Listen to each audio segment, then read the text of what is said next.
Welcome to Share Talk, the only podcast where investors come first. Hi, this is Zak Mir with the Bulletin Board Heroes on Wednesday, the 8th of January, starting off with the Vector Group, where it looks as though we've broken out of this triangle, which has been in place on the daily chart since August. Nice gap up higher today, and the view is that while we're above the triangle and above the 50-day moving average at 17.13 pence there, the initial target here back towards 25 pence, which is the area of the 200-day moving average at 24 pence, and also initial August resistance for the shares. On to a stock which we could arguably say is the best looking chart of the day, coming in the form of Clough Natural Resources. Here we've got this little mid-move breakout there through this bull flag, 1.6 pence. Heading towards the 200-day line at 1.71 pence. It'd be nice to break that on an end-of-day close basis today, with the big target over the next month or so, the top of a July trend channel at 2.2 pence. And all of that valid really while we hold above the 1.5 to 1.6 pence area. I suppose the ultimate stop loss here would be the 50-day moving average, now at 1.42 pence. We've had a few more obscure stocks today, and one of them coming up is hydrogen. Just jumping the gun here on a potential triangle break here, end of day close above 45 pence. Could take the shares back up towards the September resistance zone above 65 pence. Obviously wait for that break above the 50-day and also the September resistance line there. Stop loss on the potential breakout really back below 35 pence, which is quite obviously the post-November support.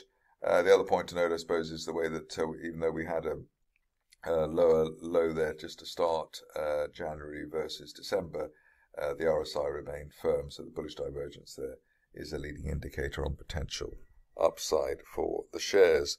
Looks like it might be second time lucky for Kibo Energy today. Looking at the daily chart, you can see that there was a bit of a false dawn there, false breakout there in August, but not too much damage done in the sense that the stop loss there pretty obvious back below the 0.6 pence level.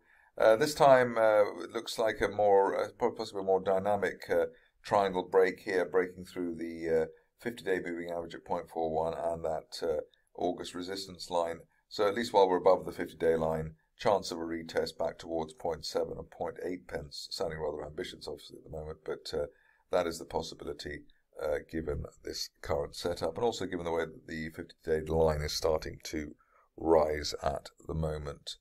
Sticking with the more obscure stock theme, we have Lansdowne Oil and Gas today. This is another jumping the gun situation, very tight within this triangle that the shares have been 0.6 to 0.8 basically, and in fact in recent days just 0.7 to 0.8. So the guess here is that there'll be an imminent end of day close above 0.77, and let's say 0.8 really, just to be safe, and that will lead to a potential breakout towards 1.2 to 1.4 pence, 1.4 pence the area of the 200-day moving average. So a bit of a coiled spring set up there, potentially for Lansdowne Oil and Gas. Obviously the stop loss back below 0.6 pence.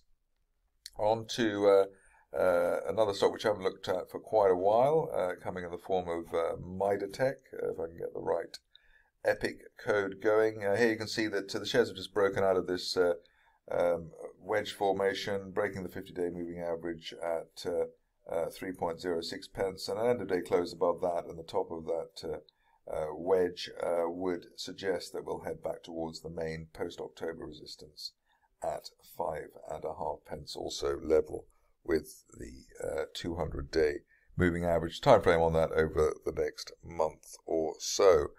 Stock which is just worth mentioning again on this theme of rather more obscure situations, Oriole Resources. Here I think that just the point to note is that we had that final bear trap dip towards 0.25 pence at the beginning of November, and since then actually the shares have perked up quite nicely. The view here is that at least while we're above the 0.4 pence level, the stock could head towards the top of a rising trend channel from September 2018 as high as 0.9 pence. Would expect a bit of a wobble, given that that's the nature of the stock since this chart has been going. But as I said, above 0.4 should cover the risk management ahead of a potential 0.9 target.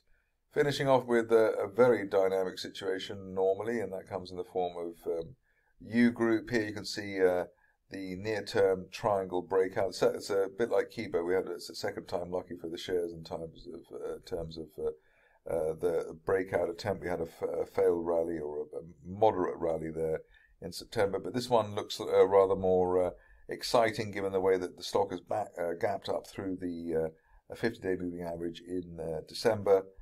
And then basically bounced off it and then rallied again, which is what you'd like to see in the more dynamic of situations. View this stage while we're above around the 105 area on an end-of-day close basis, which was mid-December resistance. Initial target, obviously the 200-day line at 121, but best case scenario target over the next month or two as high as £1.80, which would be the top of a rising September price channel. That's it for me today. More updates tomorrow. Thank you for listening. Remember to visit our website for more news and other podcasts at www.share-talk.com.